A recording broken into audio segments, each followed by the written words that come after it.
علامہ نے ایک جگہ کہا ہے نا کہ کبھی اے حقیقت منتظر نظر آ لباس مجاز میں. یہ بات اس مقام پر تو ٹھیک ہے کہ جب کسی کو مجاز میں حقیقت منتظر نظر نہ آتی ہو، ورنہ حقیقت منتظر نے یہ بتایا ہے کہ کہاں کہاں میں ہوتا ہوں. مجبور و مقہور درد دل رکھنے والے کے پاس ہوتا ہوں جو میری بات کا پاس رکھتا ہے اور چھین کر نہیں کھاتا. میں کسی صحت مند جوان کے پاس ہوتا ہوں جو صحت کے باوجود اور روپیہ پیسہ کے باوجود بھی حرام کاری نہیں کرتا، میں اس کے پاس ہوتا ہوں. یعنی تو مجھے کہتا ہے کہ میں کسی اور وجود میں اتروں تو ایسا نہیں ہوگا. سب سے زیادہ اگر مجھے کہیں مشاہدہ کیا جا سکتا ہے تو وہ حضرت انسان کے پاس کیا جا سکتا ہے.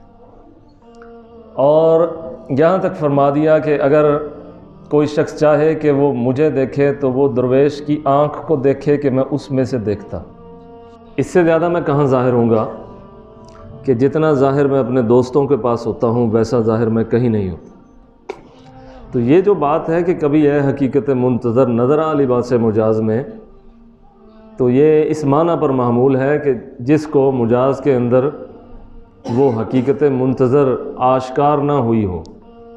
اور اگر غور کریں تو حقیقت منتظر نے خود یہ فرمایا ہے کہ میں یہاں یہاں یہاں یہاں ہوتا ہوں. اچھا، میں نے وضاحت کے لیے پوچھ ہی لیا کہ تو کہاں ہوتا ہے؟ وہاں بیمار کے پاس ہوتا ہے. اچھا، میں نے تو یہ سمجھا ہوا تھا کہ تو صرف درویش کے پاس ہوتا ہے. فرمایا بیمار کا دل درویش ہی ہوتا ہے. ہاں، جو جتنا زیادہ بیمار ہوتا ہے وہ اتنا ہی زیادہ دوائیوں سے مایوس ہوا ہوتا ہے، اجزاء سے اور ادویہ سے، اور اس کی توجہ میری طرف ہوتی ہے، چنانچہ میں وہاں ہوں. اچھا، میں ایک غریب کے پاس ہوتا ہوں جو باوجود غربت کے ڈاکہ نہیں ڈالتا.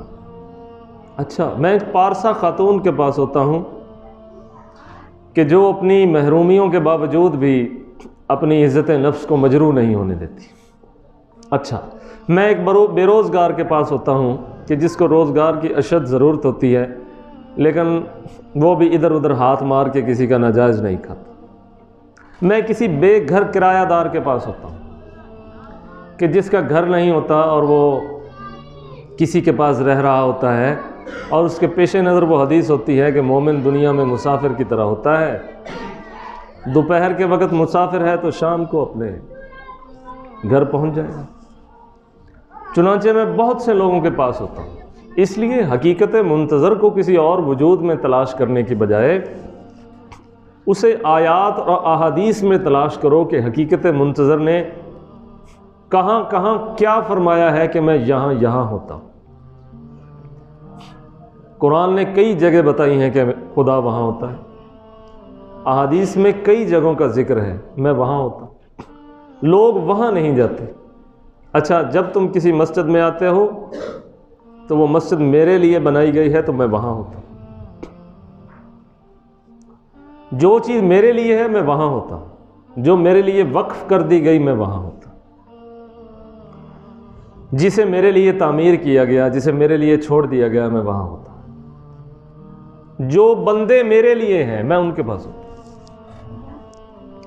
اچھا، جن کا اوڑھنا بچھونا میں ہوتا ہوں میں ان کے پاس ہوتا ہوں. تو اگر مجھے تلاش کرنا چاہتا ہے تو پھر ان کے پاس جا جن کا اوڑھنا بچھونا میں ہی ہوتا ہوں. ہر حال میں ان کے پاس، ان کے سامنے، ان کے مد نظر، ان کے پیش نظر میں ہی ہوتا ہوں. چنانچہ اگر تو ان کے پاس جائے گا اور انہیں اس طرح سے دیکھے گا جیسے دیکھنا چاہیے تو مجھے دیکھے گا.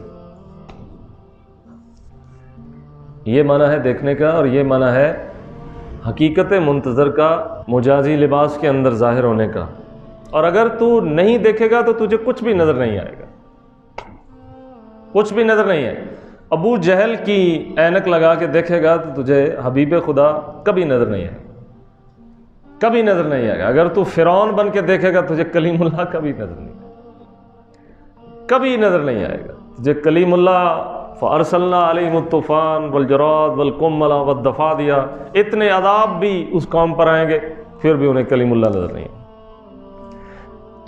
اس کی لاٹھی اژدہا بن جائے گی جو باقی سانپوں کو کھا لے گی. جادوگر سمجھ جائیں گے، وہ دیکھ لیں گے، لیکن فرعون نہیں دیکھے گا. کیوں؟ فرعونیت کی اینک دیکھنے نہیں دیتی. ابراہیم کو آگ میں پھینکا جائے گا تو اسے دیکھ لے کہ سارا جہان دیکھ لے گا کہ آگ نے اسے جلایا نہیں، لیکن نمرود نہیں دیکھے گا، کیونکہ نمرودیت کی اینک سے دیکھ رہا ہے، اتھارٹی سے دیکھ رہا ہے، ویلیو سے دیکھ رہا ہے، ایگو سے دیکھ رہا ہے، اسے نظر نہیں آؤں گا۔ بس تو اس طرح سے دیکھے گا جس طرح سے دیکھنا چاہیے، تو تجھے میں ہر وجود میں نظر آؤں گا۔